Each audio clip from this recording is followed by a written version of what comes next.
Hello everyone, आप सभी का हमारे यूट्यूब चैनल रोदा नर्सिंग एक्सप्रेस में हार्दिक स्वागत है। आज का हमारा इंपॉर्टेंट टॉपिक मेंटल इलनेस होगा, यानी कि मानसिक रोग। इस वीडियो में हम बात करेंगे कि मानसिक रोग की क्या डेफिनेशन होती है, क्या क्या इनकी विशेषताएं होती है, क्या क्या इनके कारण होते हैं, क्लासिफिकेशन क्या है इनका, मैनेजमेंट कैसे किया जाता है। कंप्लीट कॉन्सेप्ट आपको यहाँ पे हिंदी प्लस इंग्लिश में समझने को मिलेगा, तो वीडियो को पूरा वॉच करें। और जो भी व्यूअर्स इस चैनल पर पहली बार विजिट किया है, चैनल को एनालाइज जरूर करें। यदि मेरे द्वारा बनाए गए कंटेंट आपके लिए हेल्पफुल होते हैं, चैनल को सब्सक्राइब जरूर कर लें, साथ में नोटिफिकेशन बेल को दबा के ऑल पे क्लिक कर लें। यदि आप इस वीडियो का पीडीएफ डाउनलोड करना चाहते हैं तो आप हमें टेलीग्राम पे फॉलो कर लें, ज्वाइन कर लें। उसका लिंक मैंने डिस्क्रिप्शन बॉक्स में दे दिया है। तो आइए टॉपिक को स्टार्ट करते हैं।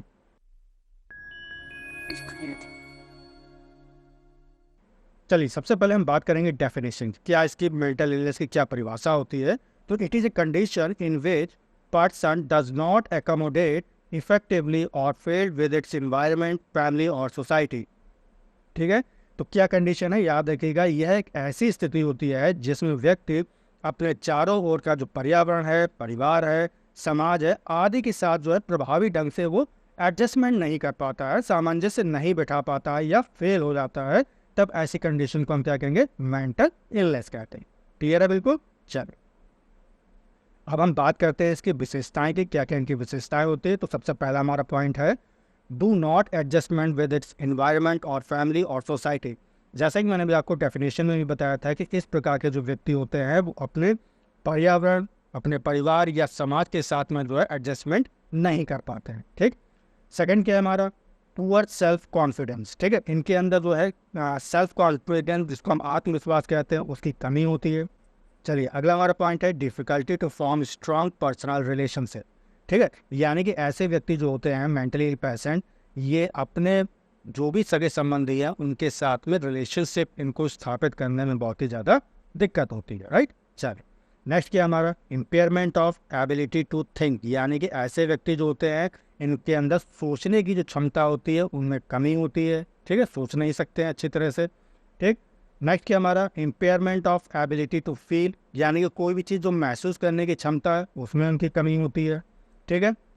चलिए, नेक्स्ट हमारा है, impairment of ability to make sound judgement. ठीक है, ऐसे जो व्यक्ति होते हैं इनमें क्षमता नहीं होती है, वो साउंड का जजमेंट नहीं कर पाते हैं कि कौन व्यक्ति जो है ये बोल रहा है। ठीक। अगला हमारा है, impairment of ability to self evaluation. Self evaluation से मतलब क्या, अपना खुद का मूल्यांकन नहीं कर पाते हैं व्यक्ति। ठीक है।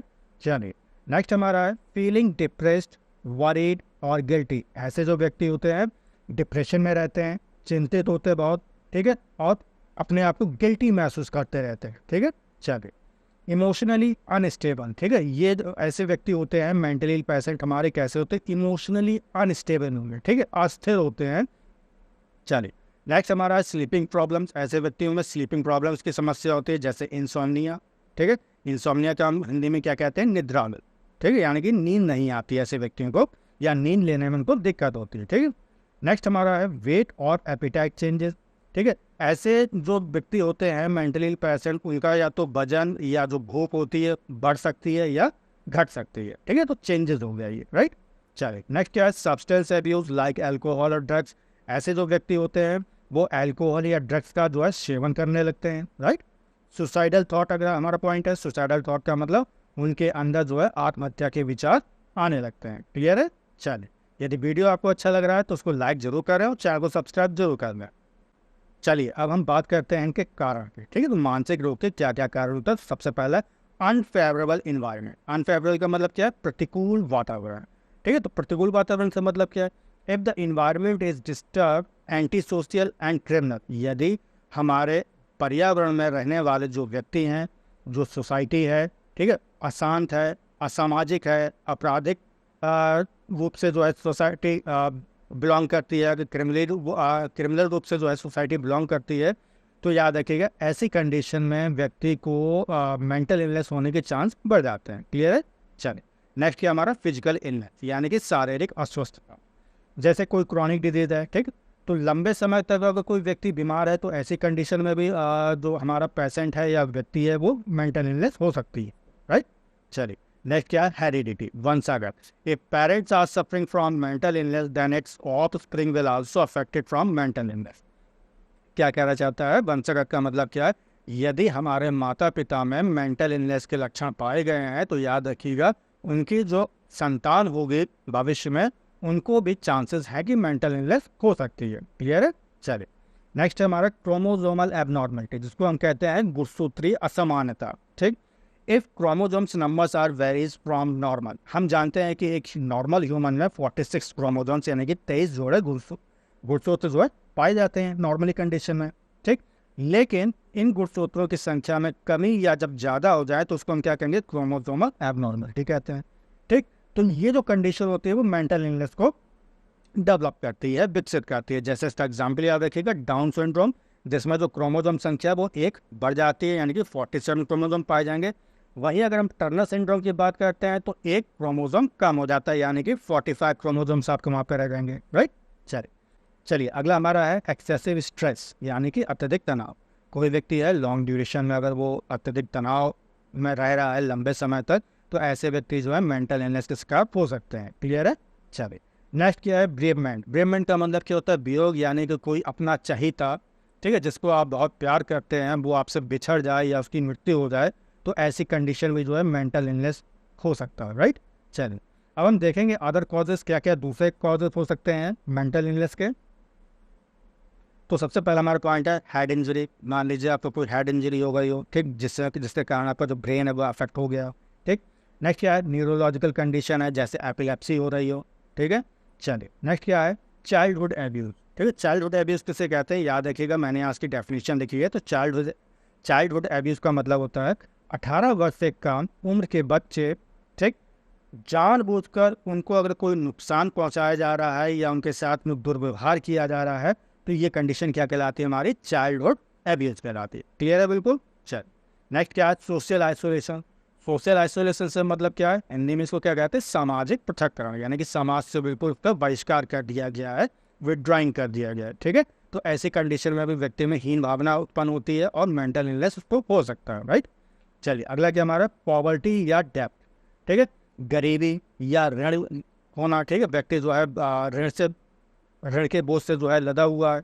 ठीक है, तो ऐसी कंडीशन में भी उसको मेंटल इलनेस हो सकता है। ठीक, अगला क्या हमारा? अनएम्प्लॉयमेंट या लॉसिंग योर जॉब्स। ठीक है, कोई व्यक्ति जो है बेरोजगार है या उसने अपनी जो नौकरी है, जो जॉब कर रहा था वो खो दी है उसने। ठीक, तो ऐसी कंडीशन में भी क्या व्यक्ति टेंशनाइज हो जाएगा और मेंटल इलनेस की ओर बढ़ जाता है वो। राइट, चलिए अगला क्या हमारा? होमलेसनेस, यानी कि कोई व्यक्ति जो है बेघर है। ठीक, तो वो कंडीशन भी यहाँ पर डेवलप हो सकती है, मेंटल इलनेस। राइट, नेक्स्ट क्या है? Domestic violence. अगर मान लीजिए कोई परिवार है और उसमें कोई बच्चा एक है, ठीक है, या कोई भी इंडिविजुअल है मान लीजिए, और फैमिली में अगर वायलेंस हो रहा है, ठीक है, माँ बाप के बीच में लड़ाई हो रही है, तो ऐसी कंडीशन में भी बच्चे पर बहुत ज़्यादा इफेक्ट पड़ता है। ठीक है, वो मेंटल इलनेस का शिकार हो सकता है। राइट, चलिए अगला क्या हमारा? ड्रग या अल्कोहल मिसयूज, यानी कि ड्रग और अल्कोहल का जो है प्रॉपर तरीके से वो मिसयूज कर रहा है उसका। ठीक है, यानी कि पी रहा है, बेढंग से पी रहा है, कोई इसका हिसाब नहीं है, तो ऐसी कंडीशन में भी मेंटल इलनेस हो सकता है। क्लियर है? बिल्कुल। चलिए बात करते हैं हम लोग क्लासिफिकेशन के, इसके वर्गीकरण के। तो मेंटल इलनेस को हमने यहाँ पे दो कैटेगरी में डिवाइड किया है। एक होता है हमारा साइकोटिक मेंटल इलनेस और दूसरा होता है हमारा न्यूरोटिक। ठीक है, तो हमें यहाँ पे दो टर्मों को अच्छी तरह समझना है, एक साइकोटिक और न्यूरोटिक। ठीक है, तो याद रखिएगा साइकोटिक कंडीशन क्या होता है? It is a severe symptoms. यहाँ पे जो है आपको सीवियर सिम्टम्स, बहुत तगड़े वाले जो है सिम्टम्स आपको देखने को मिलेंगे, जैसे आपका हेलुसिनेशन हो गया, ठीक है, डेल्यूशन हो गया, सीजोफेनिया हो गया, ठीक है, बाइपोलर डिसऑर्डर हो गया। तो यहाँ पे जो है ये सीवियर कंडीशंस जो सिम्टम्स हैं आपको यहाँ पे देखने को मिलेंगे। ठीक है, हेलुसिनेशन क्या होता है? कोई आपसे पूछे कि हेलुसिनेशन क्या है, तो क्या उसकी डेफिनेशन होगी? Hearing voice that other people do not here, यानी कि ऐसा व्यक्ति जो आवाज़ तो सुनता है लेकिन दूसरा व्यक्ति उस आवाज़ को नहीं सुन पाता है। या इसको हम ऐसे भी कह सकते हैं, जो आपने देखा, यानी कि मेंटल कोई पेशेंट है वो चीज़ देख रहा है, ठीक है, लेकिन जो दूसरा व्यक्ति है, जो हेल्दी व्यक्ति है, वो चीज़ को नहीं देख पा रहा है। ठीक है, तो ये क्या कंडीशन है? हेलुसिनेशन है। क्लियर है? चलिए नेक्स्ट क्या है? Dilution. A fixed belief not based in reality. कोई भी निश्चित विश्वास, यानी कि कोई मेंटली पेशेंट है उसको एक निश्चित विश्वास है, ठीक है, लेकिन वो वास्तविकता पे आधारित ना हो, तो वो कंडीशन क्या कहलाती है? हमारी डेल्यूशन कहलाती है। राइट, चलो अगला हमारा है न्यूरोटिक मेंटल इलनेस। अब हम बात करते हैं न्यूरोटिक टर्म के बारे में। तो it is a less severe, ठीक है, ये बहुत ही कम सीवियर होता है, यानी कि माइल्ड टू मॉडरेट सिम्टम्स जो हैं आपको यहाँ पे देखने को मिलेंगे। क्लियर है? चलिए, एंड मोर ट्रीटेबल इलनेस, यानी कि इस प्रकार का अगर कोई न्यूरोटिक मेंटल इलनेस का कोई पेशेंट है तो उसको ट्रीटमेंट ईजिली हम उसका कर सकते हैं। ठीक, इसमें कौन कौन से सिम्टम्स इंक्लूड हो सकते हैं, तो याद रखिएगा जैसे डिप्रेशन हो गया, एंजाइटी हो गया, ऑब्सेसिव कंपल्सिव डिसऑर्डर हो गया जिसको ओसीडी कहते हैं, अल्जाइमर डिजीज है, फोबिया हो गया, पेरोनिया है। ठीक, याद रखिएगा पेरोनिया क्या होता है, इंटेंस एनेक्सियस फियरफुल फीलिंग्स, यानी कि यहाँ पे जो फीलिंग्स होंगी, ठीक है, जो फियरफुल फीलिंग्स है वो कैसी होंगी, तीव्र होगी और एनेक्सियस होती है, यानी कि उसमें चिंता बनी रहेगी। ठीक है, उस डर में जो है चिंता होगी। राइट, चलिए अब हम बात करते हैं मैनेजमेंट की, कैसे जो इसका हम प्रबंधन करेंगे। ठीक है, तो सबसे पहले हम ड्रग थेरेपी यूज़ करेंगे, यानी कि यहाँ पे दवाइयों के बारे में हम बात करेंगे। तो कुछ एग्जाम्पल हैं, याद रखिएगा, जैसे हम एंटी डिप्रेशन ड्रग का यूज़ करेंगे जो कि डिप्रेशन को मारेंगे, इसका एग्जाम्पल याद रखिएगा।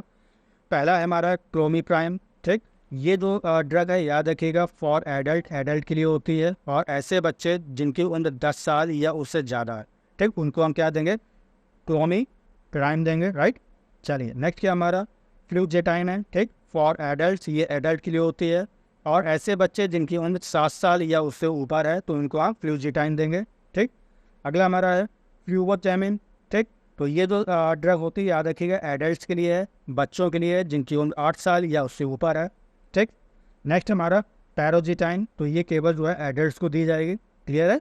चलिए नेक्स्ट हमारा सेट्रालिन है, ये एडल्ट्स के लिए होती है और ऐसे बच्चे जिनकी उम्र 6 साल या उससे ज़्यादा है। क्लियर है?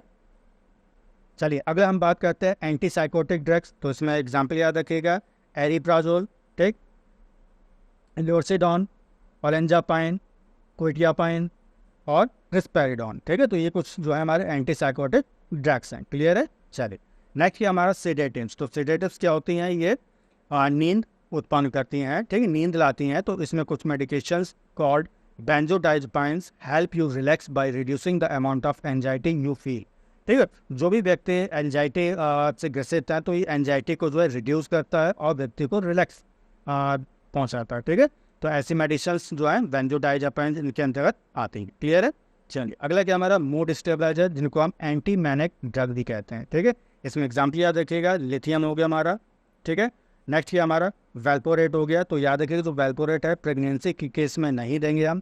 ठीक, birth defect and learning disability के चांसेस बढ़ जाते हैं। ठीक है, अगला क्या हमारा कार्बामेजापाइन है। ठीक, तो ये जो हमारे कुछ मूड स्टेबलाइजर्स ड्रग होता है। राइट, अगला हमारा है एंटी एंजाइटिक ड्रग्स, यानी कि ये एंजाइटी को कम करेगा, जैसे हमारा लोरेजिपाम हो गया, डाइजेपाम हो गया, ठीक, अल्प्राजोलाम हो गया। ठीक, नेक्स्ट क्या हमारा क्लोनाजिपाम हो गया। राइट,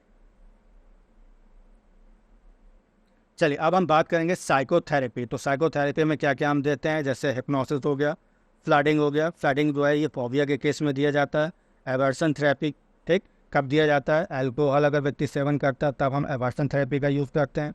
ऑक्यूपेशनल थेरेपी हो गया, ग्रुप थेरेपी है, कॉग्निटिव थेरेपी है, साइको एनालिसिस है। ठीक है, याद रखिएगा साइको एनालिसिस को सबसे पहले किसने दिया था, सिगमंड फ्रॉइड ने दिया था। क्लियर है? चलिए अगला हमारा इलेक्ट्रोकन्वल्सिव थेरेपी, जिसको हम शॉर्ट में ECT कहते हैं। ठीक है, तो ये कब दिया जाएगा, अगर व्यक्ति सीवियर डिप्रेशन से का शिकार है तो उस कंडीशन में हम ECT देंगे। क्लियर है? चलिए अगला हमारा है ब्रेन स्टिमुलेशन थेरेपी, यानी कि ब्रेन को स्टिमुलेट करने वाली थेरेपी। तो कौन कौन सी है, सबसे पहला हमारा है repetitive transcranial magnetic stimulation, पहला। दूसरा हमारा है वेगस नर्व स्टिमुलेशन, ये डिप्रेशन के केस में दिए जाते हैं। दोनों थेरेपीज याद रखिएगा, बहुत ही इंपॉर्टेंट थेरेपीज हैं। क्लियर है? बिल्कुल। चल, आशा करता हूँ टॉपिक आपको अच्छे से समझ में आ गया होगा। टॉपिक कैसा लगा कमेंट करके जरूर बताएं, और जो भी व्यूअर्स इस चैनल पर पहली बार विजिट किया है चैनल को सब्सक्राइब जरूर कर लें। तो तब तक के लिए अपना ख्याल रखें। Take care, bye bye, thank you so much.